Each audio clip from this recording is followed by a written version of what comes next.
Fletcher walks through the dark, foreboding village, where the streets are deserted and the houses seem abandoned, casting a sense of eerie desolation over the scene. The road leading to the village was narrow and overgrown with wild grasses, barely distinguishable from the surrounding countryside. Fletcher walked along it, feeling disoriented, as if emerging from a long, dark dream. The night air was cool, and the sky overhead was thick with clouds, blocking out the stars. He had been walking for hours, it seemed, with only a vague sense of where he was headed, relying on fragments of memory to guide him. There was something familiar about this place, although he couldn't quite place it. The trees lining the road had an oppressive quality, their branches hanging low as if weighed down by something unseen. His footsteps made hardly a sound on the dirt path, and the silence that hung in the air was unsettling. He felt as though he were the only person in the world. As he approached the village, he noticed the shapes of houses becoming visible in the darkness, scattered and quiet. No lights shone from the windows, and no sound of life stirred from within. He had been here before, he was sure of it. But when, and under what circumstances, he could not recall. His memories of this place were blurred, indistinct, like shadows moving just beyond his line of sight. A figure appeared ahead of him, standing motionless at the edge of the village. As Fletcher drew nearer, he recognized the figure as a man, though his features were obscured by the shadows. The man did not move or acknowledge Fletcher's approach, simply stood there, watching. Fletcher hesitated, unsure whether to speak, but something in him compelled him forward. "Good evening," Fletcher said, his voice sounding strange to his own ears in the stillness of the night. The man remained silent, his gaze fixed on Fletcher. After a moment, Fletcher continued walking, passing the man without another word. As he walked, he felt the man's eyes follow him, the weight of his gaze like a physical presence pressing down on him. He reached the heart of the village, a small square with a fountain at its center, though no water flowed from it now. The houses around the square were dark and lifeless, their windows like empty eyes staring out into the night. He had been here before, he was certain of it, but he could not remember why. Fletcher stood in the middle of the square, turning slowly in a circle, trying to make sense of the strange sense of familiarity and dislocation that gnawed at him. It was as if the village itself was a living thing, watching him, waiting for him to make a move. The stranger returns. He walked through the narrow streets, each turn feeling like a step deeper into a dream. There was no sign of life, no sounds of conversation or activity from inside the houses. It was as if the village had been abandoned, left behind by its inhabitants long ago. As Fletcher made his way down a side street, he spotted a light in the distance, faint but unmistakable. It came from a house at the far end of the street, the only sign of life he had seen since arriving. He quickened his pace, drawn toward the light, eager to find some indication that he was not alone in this place. The house stood apart from the others, its windows glowing with a warm, inviting light. As he approached, he could hear the faint sound of music coming from inside, the soft strains of a piano playing a melancholic tune. Fletcher hesitated at the door, unsure whether to knock or simply enter. After a moment, he rapped softly on the wood, the sound seeming impossibly loud in the stillness of the night. The door opened almost immediately, and a woman stood before him, her face partially illuminated by the light from inside. She regarded him with a mixture of surprise and curiosity. "Fletcher," she said, her voice calm and composed, as if she had been expecting him. "You've come back." Fletcher blinked, taken aback by her familiarity. He had no recollection of ever meeting this woman before, yet she spoke his name as if they were old acquaintances. I'm sorry," he stammered, "but do I know you?" The woman smiled faintly, stepping aside to allow him into the house. "Come inside, there's no need to stand out in the cold." He hesitated for a moment, then stepped through the doorway, the warmth of the house washing over him like a blanket. The interior was modest, but comfortable, with a small fire crackling in the hearth and the soft glow of candles illuminating the room. The music continued to play, though he could not see its source. The woman closed the door behind him and motioned for him to sit. "It's been a long time, Fletcher," she said, her tone more melancholic now. "I wondered if you'd ever come back." Fletcher sat down, his mind racing. Who was this woman? How did she know him? And what did she mean by coming back? "I don't understand," he said finally, his voice barely above a whisper. "I don't remember this place. I don't remember you." The woman smiled sadly and sat down across from him. "Perhaps that's for the best," she said softly. "There are things we would all rather forget. Memories and echoes. As they sat in the quiet warmth of the room, Fletcher felt the weight of exhaustion settle over him. The sense of disorientation that had plagued him since he arrived in the village was beginning to give way to something else, a deep, unsettling unease, as though he were on the edge of remembering something he had long buried. The woman watched him closely, her expression unreadable. After a long silence, she spoke again. "You left this village a long time ago," she said, her voice barely audible. "But some things never leave us, no matter how far we go." Fletcher frowned, struggling to piece together the fragments of his memory. He had a vague sense of having lived in this village once, but the details were hazy, like the remnants of a dream that slipped away upon waking. "I don't understand," he said again. "What happened here? Why did I leave?" The woman looked away, her gaze fixed on the fire. "You left because you had to," she said after a moment. "There were things you couldn't face. Things none of us could face." Fletcher leaned forward, his pulse quickening. "What things? What are you talking about?" She shook her head, her expression sad and distant. "Some memories are better left buried, Fletcher. But the past has a way of catching up with us, whether we want it or not." Her words sent a chill down his spine. He felt as though he were on the verge of understanding something, but the pieces of the puzzle remained just out of reach. The night unfolds. Fletcher remained silent, lost in thought as the fire crackled softly in the hearth. The weight of the woman's words hung heavy in the air, and for a moment, the only sound was the faint music still playing somewhere in the house. "Do you hear that?" Fletcher asked, breaking the silence. The woman looked up, her expression unreadable. "The music? Yes, it's been playing for as long as I can remember." "Where is it coming from?" he asked, glancing around the room. There was no sign of a piano or any other instrument.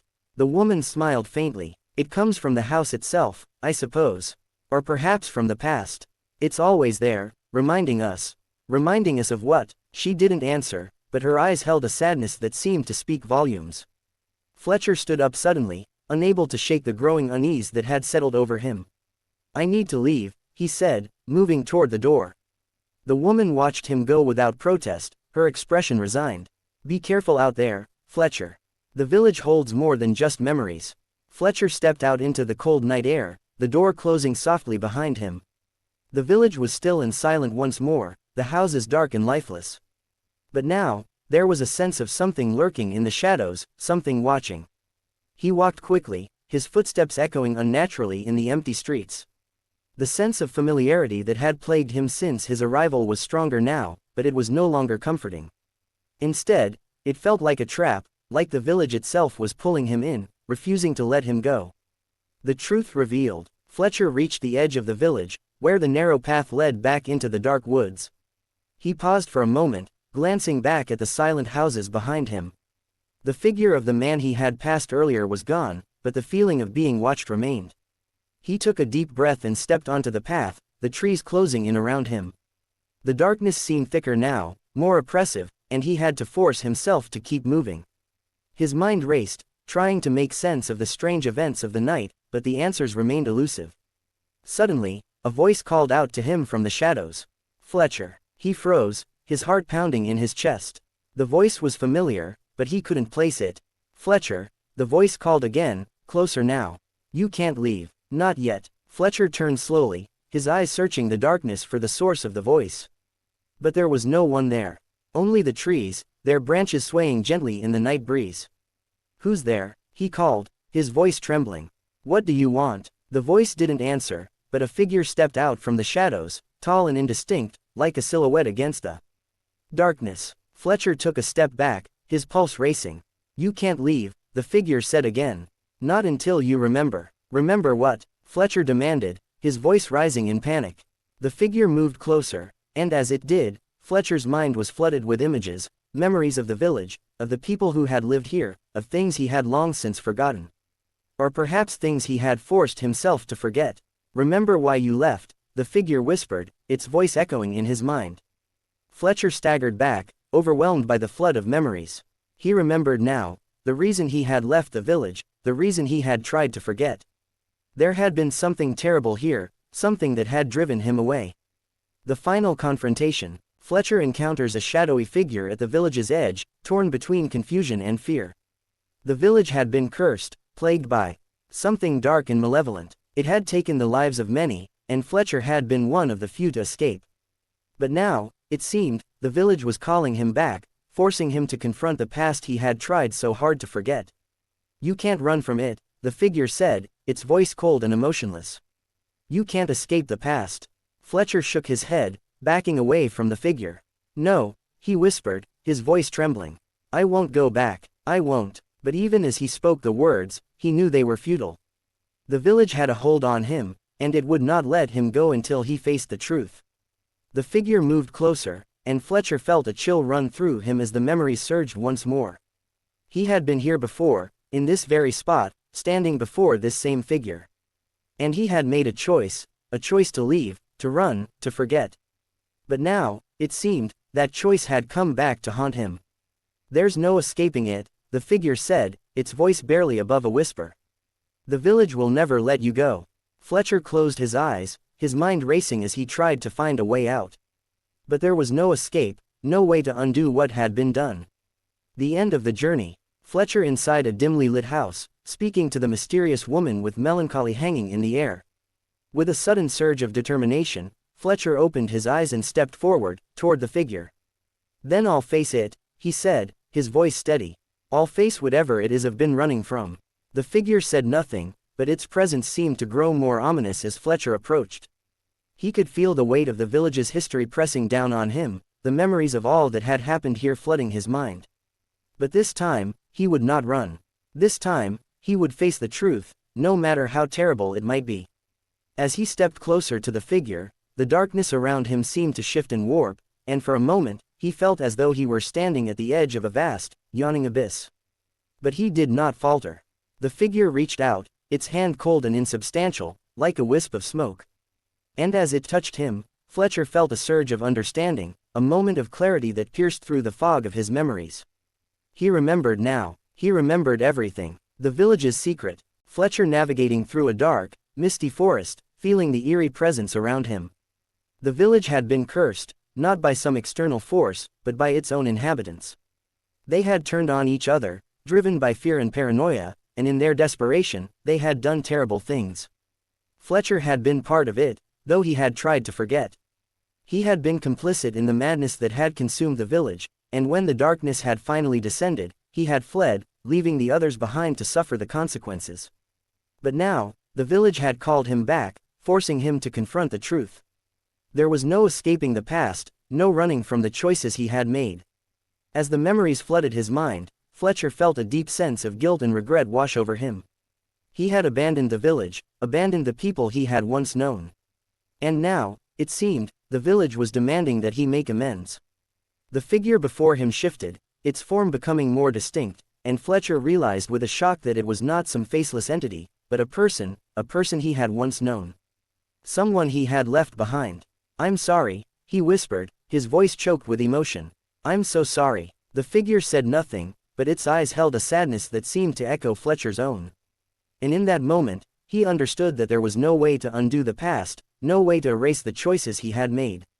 But perhaps, just perhaps, there was a way to make things right. Redemption. Fletcher standing in the village at dawn, as the atmosphere shifts from foreboding to hopeful. Fletcher stood in the heart of the village once more, the houses silent and dark around him. The weight of the past still hung heavy in the air, but now, there was something else as well, a sense of possibility, of hope. He had come back to the village, not to escape, but to face the truth. And in doing so, he had found a way to make amends for the choices he had made. The village was still cursed, still haunted by the memories of what had happened here. But now, Fletcher knew that he could make a difference. He could help the others, the ones he had left behind, and perhaps, in time, the village could be saved. As he stood there, the first light of dawn began to break over the horizon, casting a soft glow over the village. And for the first time in what felt like an eternity, Fletcher felt a sense of peace. He had come back to the village after dark, but now, he was ready to face the light.